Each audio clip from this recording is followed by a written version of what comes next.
And this is our video coming of age as a 19th century female, and this is the second video that goes along with Little Women that we've been reading for 2 weeks in class.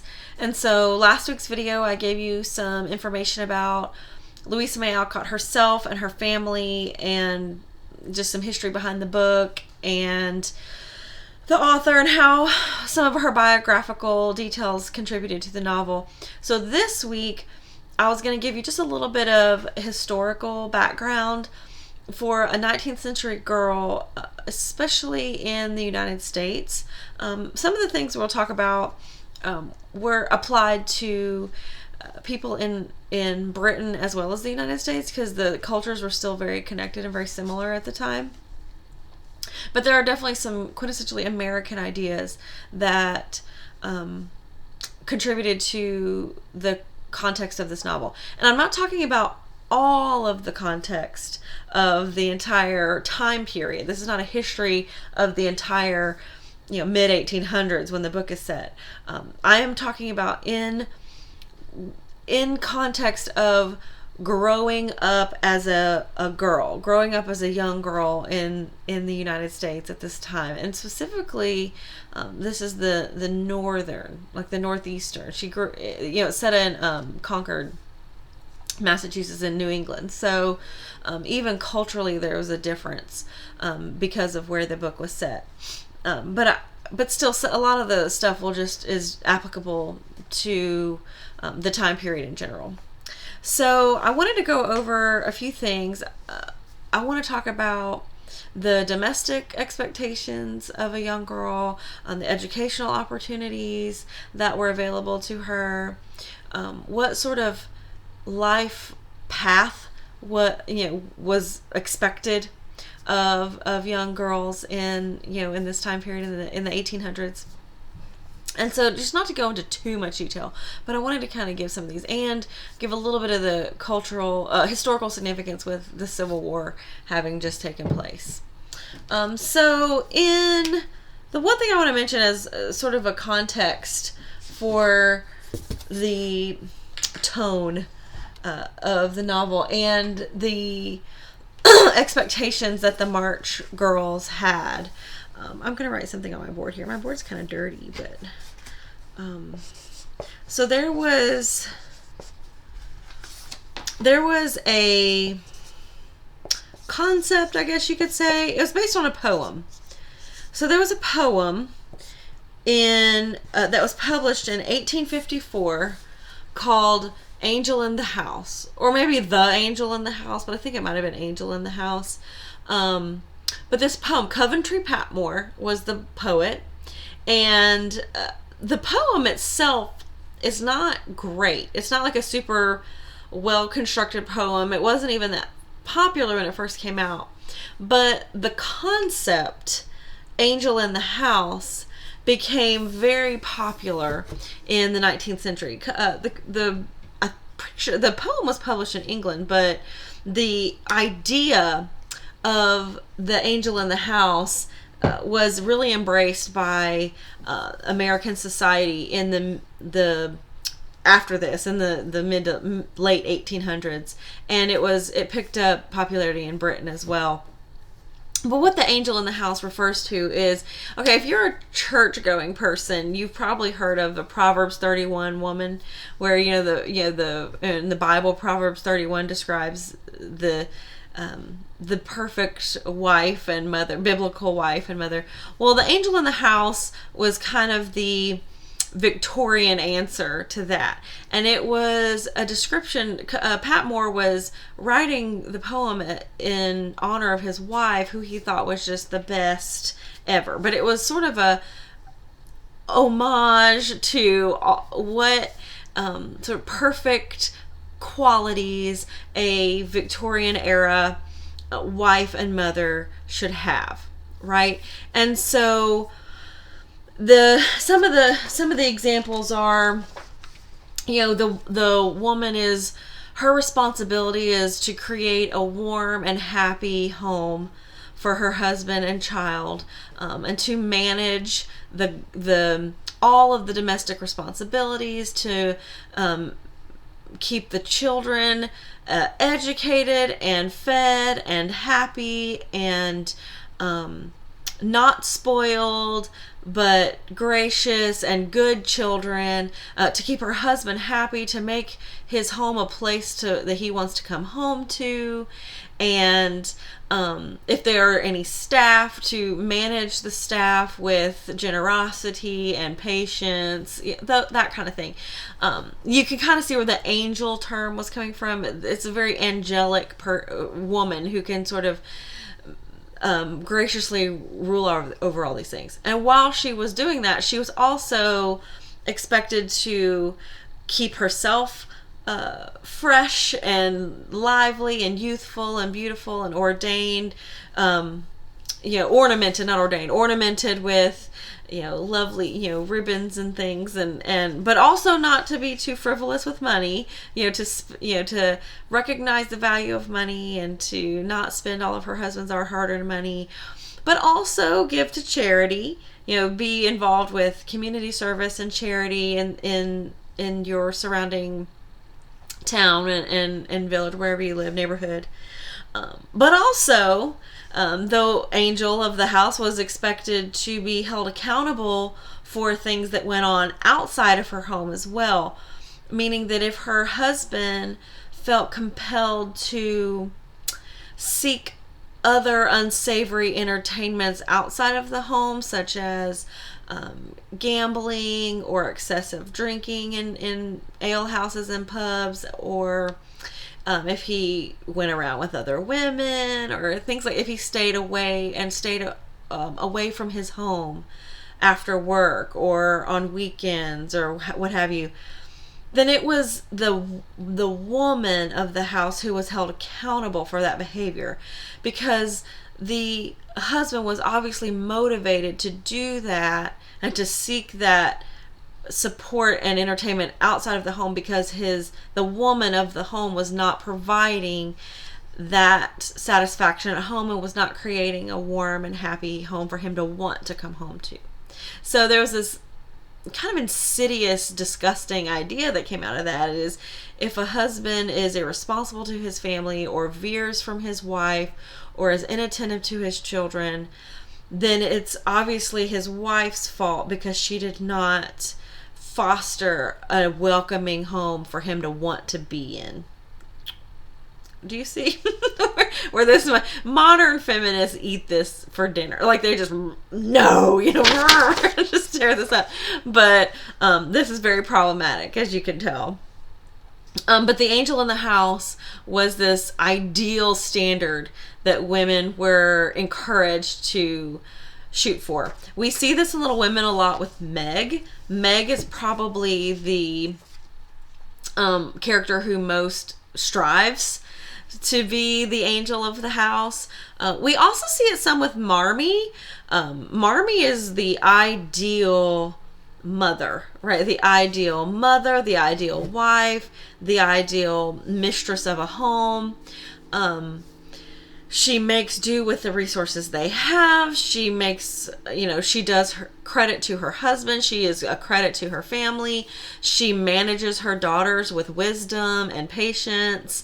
So Marmee is almost this portrait of the effortless angel of the house, and then Meg, as her oldest daughter, strives to be that angel in the house and finds it a little bit more unnatural for her and has to strive toward it, and she makes mistakes and she has to get Marmee's help, that kind of a thing. So we see that really with Marmee and Meg in Little Women. The other characters, Beth, if she weren't sickly, would have gone there. Like, she would have made it that place. If she weren't so sickly and had so much social anxiety, she had the desire. She was very motherly and womanly and very domestic as well. But this idea of the angel in the house set aside or solidified the idea that there are different spheres, there's different areas of society that women belong in and that men belong in. And where women belong in the domestic sphere, they belong in the domestic area. That is their realm, that is their kingdom. Men belong in the public, social, political sphere. That is their realm, that is their kingdom. And so they are meant to leave the home, and they leave the home to get their education, they leave the home to do their career, they leave the home to make their money. Whereas the women are intended to stay in the home and stay, in this domestic area. And if they make any money, it's a lot of times in the domestic area, for middle class and women. But the home is their realm. And so this idea of the angel in the house, I wanted to talk about it because it was a very, very influential concept that a lot of women strive for, and that really impacted how young girls were brought up in this time period. So let me talk a little bit about education, and then that leads into their adulthood. So the educational opportunities for young women, young Americans. We talked in our previous novel when we read Great Expectations, we talked about the education system that Pip had available to him as a lower class English boy around the same time that Little Women. Great Expectations came out in 1861. Little Women came out in 1868. So they weren't that far apart in their publication.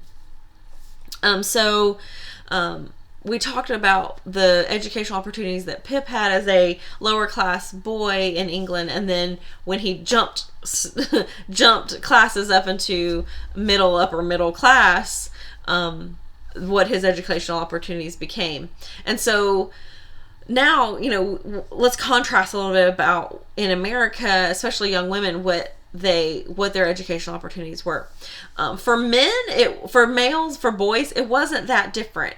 Lower class boys were educated on an elementary school level by one-room schoolhouses, or if you lived in a city, like a dame school or a small private school.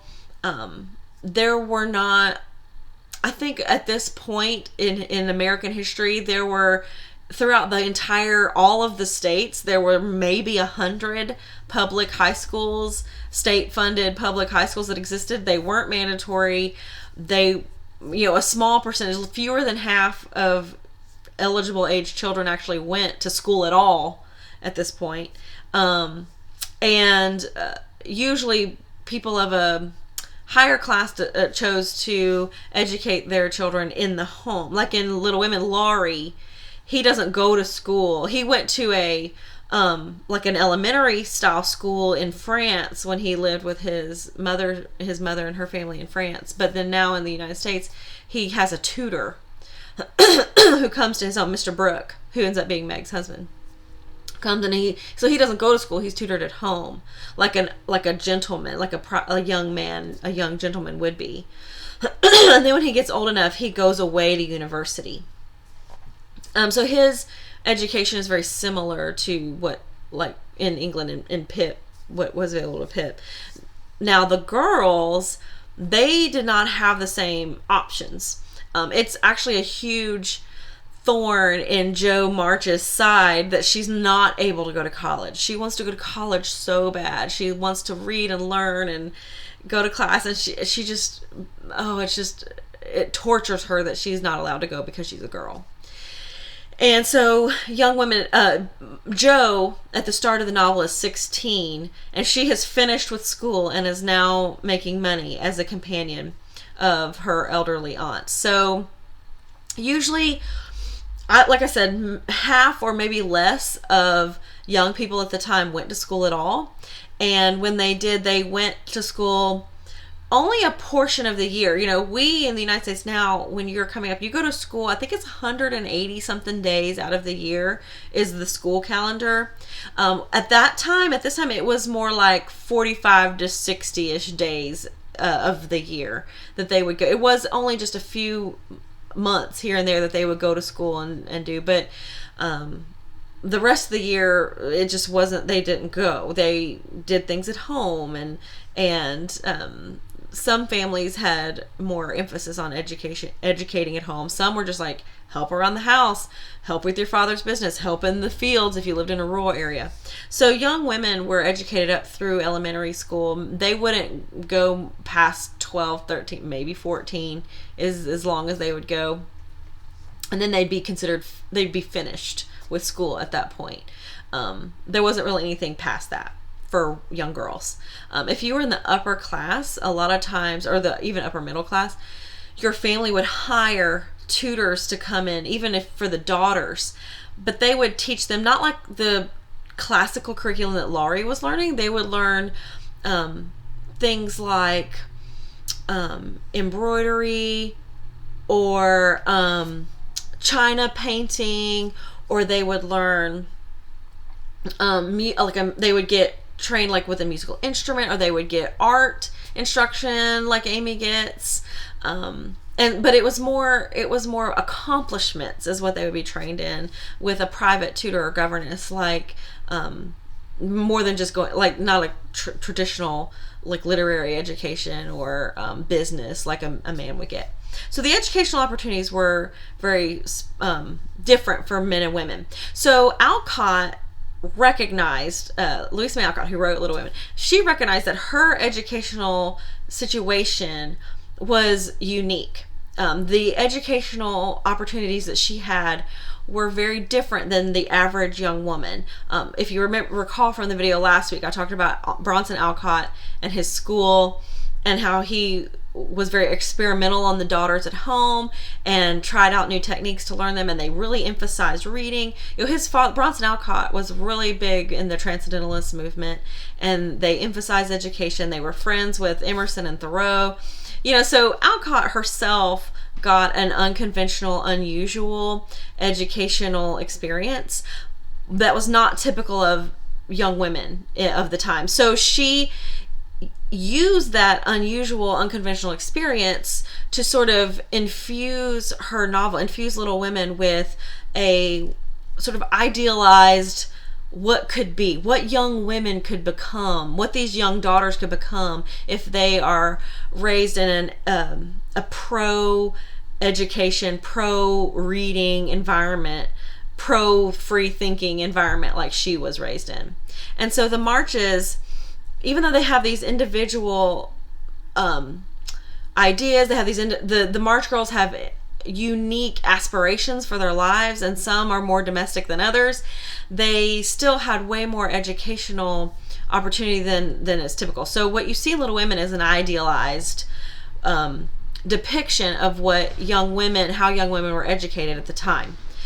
And so because of this unusual experience that they had with education, they were mocked in the community. They were thought of, oh, those marches, they're a little bit weird. They're the weirdos of the town because the girls know things. Aunt March doesn't trust that the girls read novels. She thinks it'll ruin their brain and ruin their disposition, right?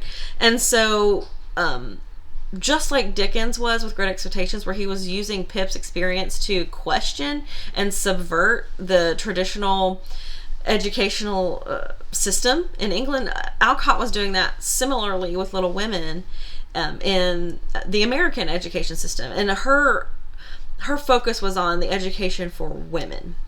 She was concerned with education for young men too, because the sequel to Little Women is called Little Men, and it is about when Jo, as a grown woman, Jo and her husband open a school for boys, but it's for boys who wouldn't typically get an education, lower class boys whose families would not spend the expense to have them get a tutor or prepare them for college.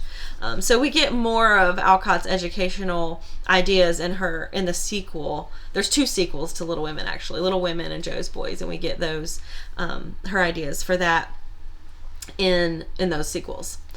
The last thing I want to talk about, well, there's 2 more things. After a woman would finish her education, she would be expected to make a good match. Now, this is something that is very familiar if you've read any kind of period piece or anything, any kind of literature from the past, you know that a woman was expected to make a good match with her marriage, and that was how her family would be taken care of, and that was how she knew that, you know, she would be secure once she wasn't able to be with her parents, or her parents couldn't take care of her anymore. Making a good match, a husband who could take care of her, who had an income and a home, she'd be secure, because a woman couldn't own property, she couldn't have, you know, an income of her, she couldn't vote, you know, she didn't really have anything like that, so she had to rely on making a marriage that would protect her and her children.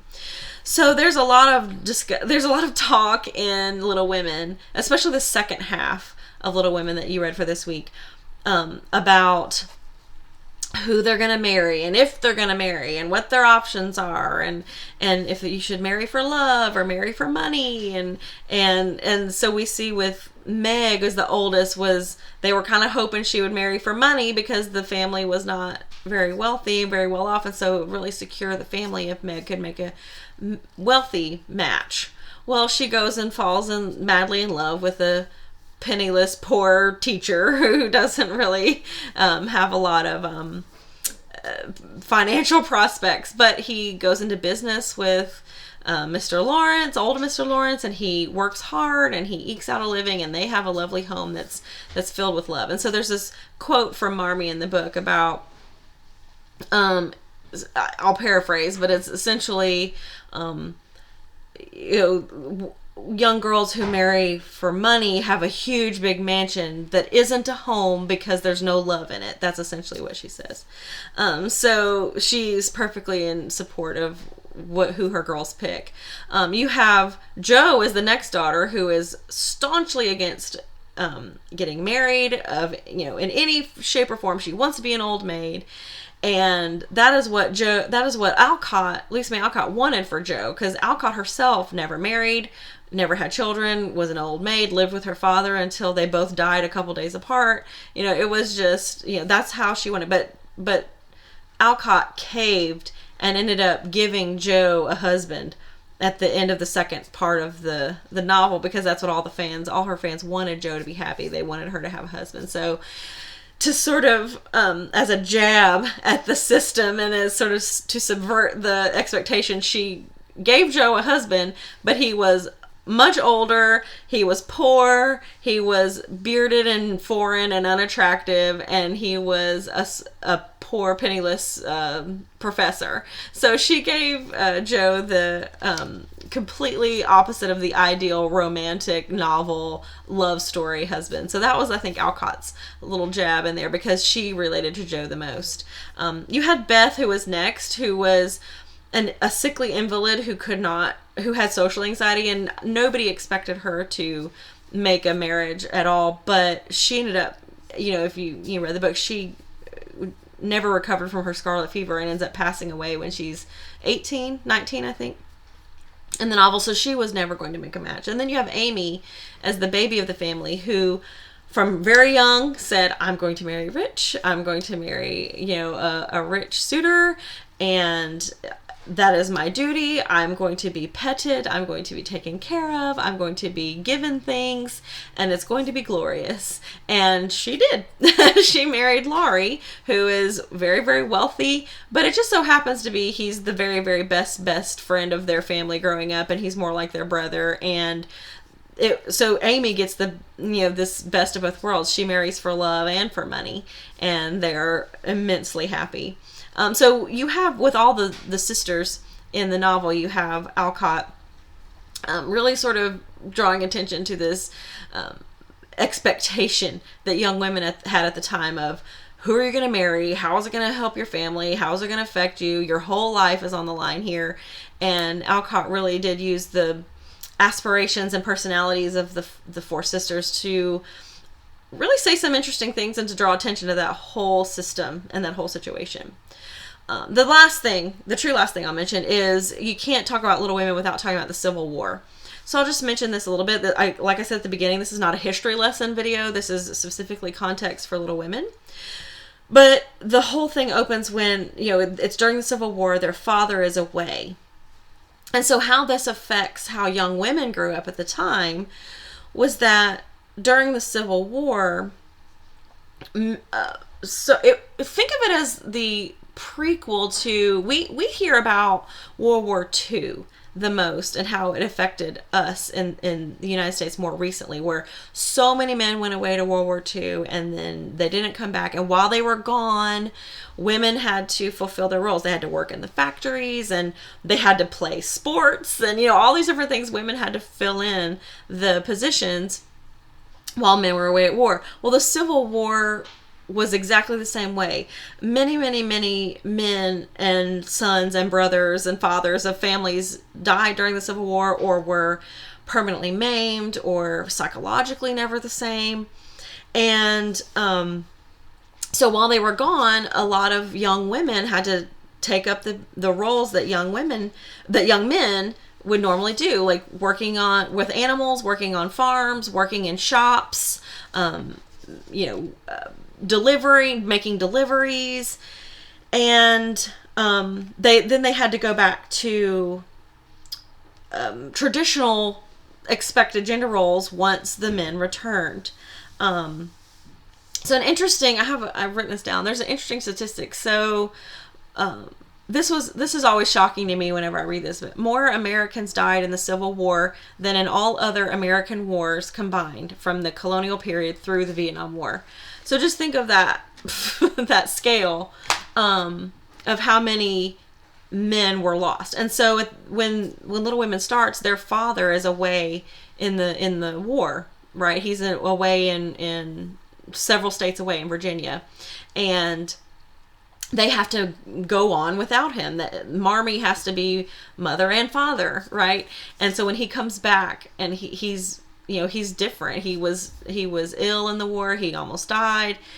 And so there's this, it's just a background element of the rest of the novel, but it affects how the girls feel. They were young teenagers, middle range teenagers during the Civil War. And so they grew up with this, heightened sense of responsibility and duty, an expectation that they would contribute. Marmee is gone all day, every day, handing out packets to soldiers, handing out food, doing all this relief work. And so it really affected how they grew up. So I didn't want to talk about the context of Little Women without mentioning the impact that the Civil War had specifically on the young women growing up at the time, and how it influenced their opinions about politics and participating in society, and their role in society, and the expectations they had of being a part of bigger things outside of the domestic sphere, outside of the home. Okay, I think that's all I want to say about the context of Little Women, or more generally, how young women grew up in the 19th century in the United States. We could talk more about this in class, and if you have other questions in the meantime, let me know. I hope you enjoyed the second half of the novel, and I can't wait to talk about it. And get in touch if you have questions. As usual, I always say that, but it's always true. And let me know. Oh, and your discussion this week is about picking a song for, pick a couple characters from the novel and assign them a song. We're going to make a Little Women soundtrack. So I'm excited to see what you pick. Okay, until I see you in person, I will look out for any questions, and I will talk to you later. Bye.